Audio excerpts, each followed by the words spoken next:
Hello everyone, today I would like to show you all how to delete a contact very quickly on iPhone iOS 16. Let's have a look.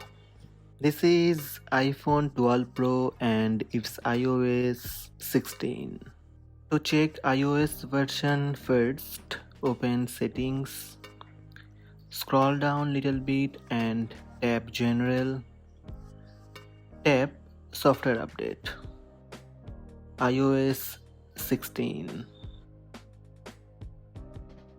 Now to quickly delete contact on iOS 16, first open phone app, tap contacts. Now tap and hold on the contact that you would like to delete. Tap delete contact. Are you sure you want to delete the card for this contact? Tap delete contact.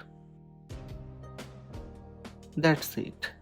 These are the steps to delete a contact very quickly on iPhone iOS 16. Hope this video helped you. Please subscribe my channel by tap subscribe button. Also tap the bell icon to receive notifications about all new videos.